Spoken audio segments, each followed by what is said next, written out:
আজকে আমি আমার জীবনের স্টোরি খুবই সংক্ষেপে ছোট্ট করে শোনাতে চলেছি।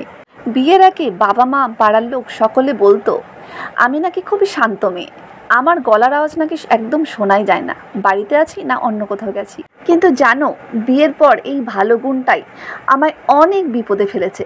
অনেকে তার সুযোগও নিয়েছে, আর সবচেয়ে বেশি সুযোগ নিয়েছে শ্বশুরবাড়ির লোকজন, মানে শাশুড়ি ননদিনী। সকাল 6টা থেকে দুপুর 2টো অবধি সংসারের কাজে এতটাই ব্যস্ত রাখতো যাতে শরীর ক্লান্ত লাগলেও রেস্ট নিতে না পারি। একটা কাজ শেষ হতে না হতেই আরেকটা কাজ ঠিক ধরিয়ে দিত, যাতে খাবার সময়টুকু না দেওয়া হয়।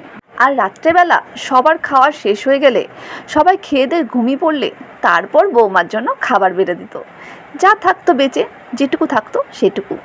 আসলে কি ওনারা জানতো যে আমাদের বৌমা বোবা, সে তো সাত চরের আকারে না, তাই ওর সাথে যা খুশি করা যায় সেটা ও ঠিকই মেনে নেবে। কারণ মুখ ফুটলেও বুক ফুটবে না, সে তো তার মনের কথা কাউকে বলবেই না, আর সেই সাহসটুকু তার মধ্যে নেই। কিন্তু ওই যে বলে না কথায়, পরিস্থিতি চাপে পড়ে মানুষ ঠিকই বদলে যায় একদিন। ঠিক আমার সঙ্গেও এরকম ঘটেছে। আমিও বদলেছি জানো, কিন্তু জীবনে অনেকটা সময় পার করে এসে, অনেকটা দূর চলে এসে তারপর বুঝেছি এটা আমার সাথে ঠিক হচ্ছে না, আমি আর পারছি না মেনে নিতে। জানো, আজ আমি আমার ভালোটা বুঝেছি, তাই আমি তাদের চোখে খারাপ হয়ে গেছি। আজ আমরা ভিন্ন হয়ে গেছি।